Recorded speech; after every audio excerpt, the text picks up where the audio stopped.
On a clear day when the sky is blue and there's just enough breeze to blow the clouds away, you can stand on the big hill above the valley and watch Duck and Oliver far below, busily at work on Duck's branch line near the sea. The two engines are very proud of their matching coats of gleaming color. Oliver often talks about the time that Douglas saved him from scrap. If it wasn't for his help, Oliver will say, I might have been caught when I ran away from the scrapyard, and I would never have come to live here on Sir Topham Hatt's railway. The other engines all wanted to know about Oliver's adventures. Amazing, remarked Henry. Oliver, said James, has resource. And sagacity, put in Gordon. What does that mean, whispered Percy. I think, replied Thomas, it's about being clever and wise. He is, finished Gordon, an example to us all. I'm sorry to say that Oliver became very puffed up in the smoke box. Henry says I'm amazing. He's right. He whistled as he swooshed along the line. One day, Sir Topham Hatt came to see him. You are doing well. Now you must learn how to look after freight cars. Every wise engine knows that you cannot trust freight cars. The other engines warned Oliver, but he took no notice.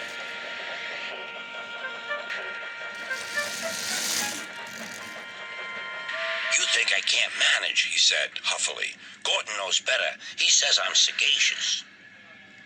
You may be good gracious or whatever you call it, but cars can be troublesome, and... Say no more, Duck, interrupted Donald. It's a pity, but the wee engine'll just have to learn for himself.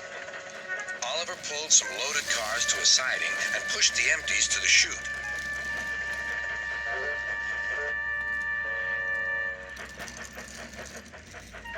Then he came back to take the loaded cars away.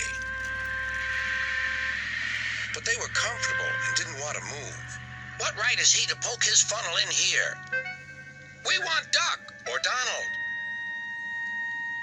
Or Douglas. Look sharp, puffed Oliver.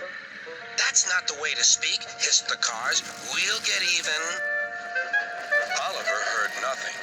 The cars moved smoothly at first, then suddenly Oliver felt them push forward.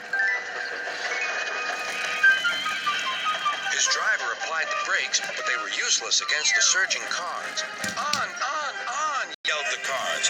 Oliver fought hard, but still they forced him on and on.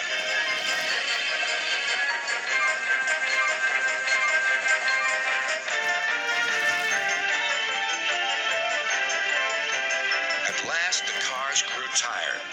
I'm winning, gasped Oliver, but it was too late.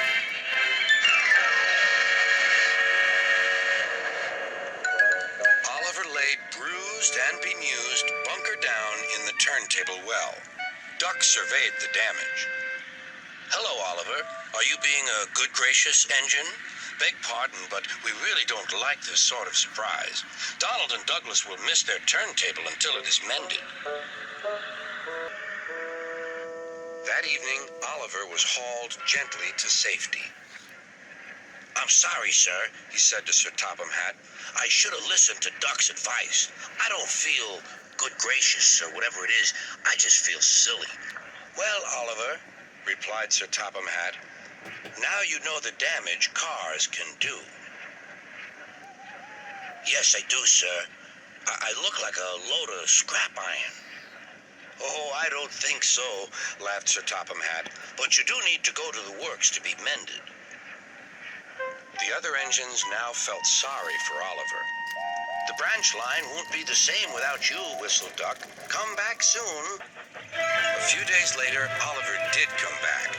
His coat gleamed brighter than ever. It was a wiser engine, too, and never made a mistake about cars again.